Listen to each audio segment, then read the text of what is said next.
भारत के कई गांवों में कुछ ऐसी जगहें होती हैं जहां सूरज ढलते ही लोग अपने रास्ते बदल लेते हैं। सोनापुर भी ऐसा ही एक गांव था।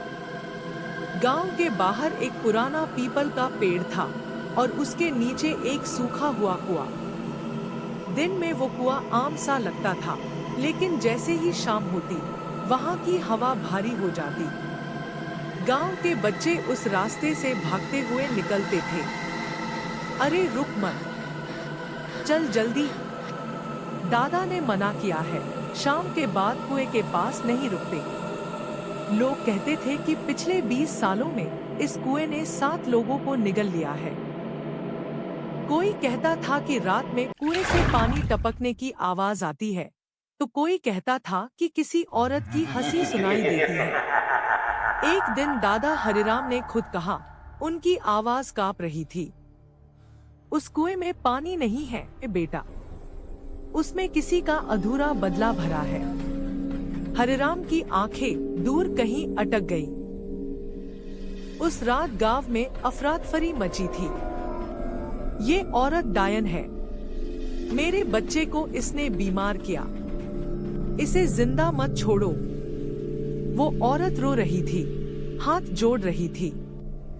मैं निर्दोष हूँ, मैंने कुछ नहीं किया, भगवान की कसम। लेकिन डर ने इंसानियत को दबा दिया। मशालों की रोशनी में उसे घसीटते हुए कुएं तक लाया गया। छोड़ दो मुझे, मुझे मरना नहीं है। और फिर एक जोर का धक्का।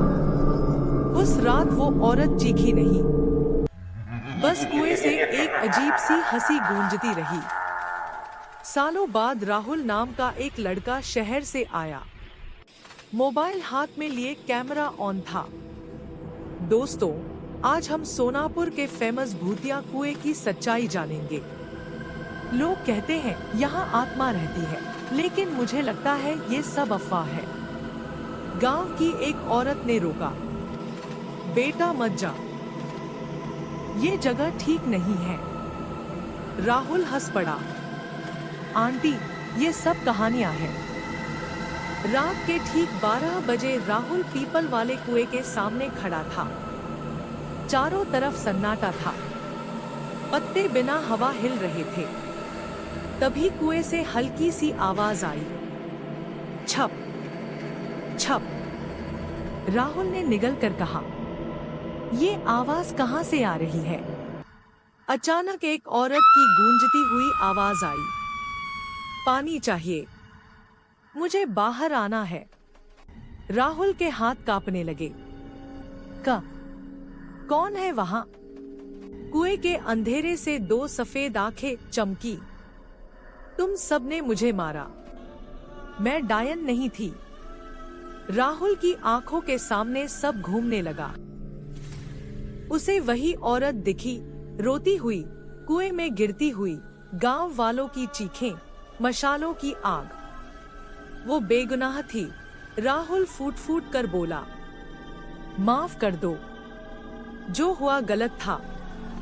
कुआं जोर से कांपने लगा, जमीन हिल गई। राहुल गिरते गिरते बचा। और फिर अचानक सब शांत हो गया।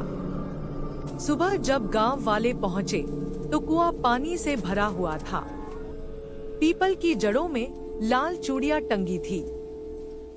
दादा हरिराम ने गहरी सांस ली। आज उसकी आत्मा को शांति मिल गई। और तब सबको समझ आया, कुछ कहानियां झूठ नहीं होती, कुछ जगहें दर्द याद रखती हैं, और कुछ कुएं इंसाफ का इंतजार करते हैं। अगले ही पार्ट के लिए लाइक, शेयर, सब्सक्राइब करो।